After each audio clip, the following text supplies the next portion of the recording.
One of this virgin birth has also led to this war on sexuality, I think. 100%. And I think this is the first area where I just felt in my body, all right, there's something that's not right about this. The process of union, zivug, between man and woman is an unbelievably sacred process. Yep.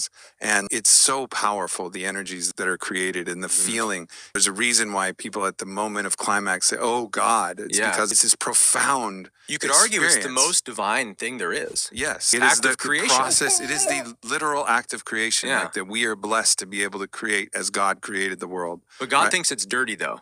Right. And then you have the story of the virgin, that she was the pure one, because he never engaged in that. When meanwhile, that never makes any sense.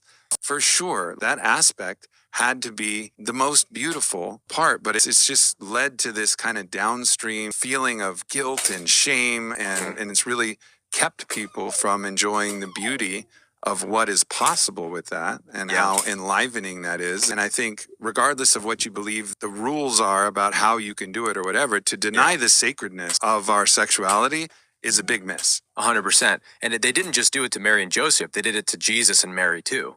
I'm Of course. very convinced Jesus and Mary were husband and wife. For sure. There's no question in my mind. I also, she was described as a prostitute. I heard that came from a 5th century pope who was mistranslating that he conflated two near passages in the Bible and thought that they were saying that Mary was a prostitute. But actually, if you go back to the Hebrew or Aramaic text, it never said that. I don't know exactly that argument, if that is one, but the one that I know is that there's the story of the woman caught in adultery in John chapter 8, and Christianity or Catholicism just said, oh, that was Mary Jesus saved. Because they're trying to... Mary's so obviously Jesus' wife in the Synoptics. Right. She's with Jesus at every single event.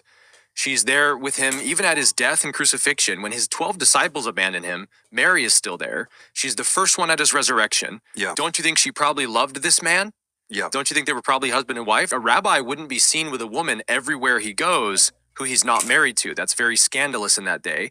And so how do they get Mary out of this narrative that she's Jesus's wife? Well, they have to say, well, Mary was a whore and Jesus saved her. But the passage doesn't say it was Mary. Right. They're just begging the question. And even his parents, Joseph and Mary, in our earliest manuscripts, in the beginning of Matthew and Luke, it goes down the lineage of Jesus from Abraham to David, all the way down to Jesus, right?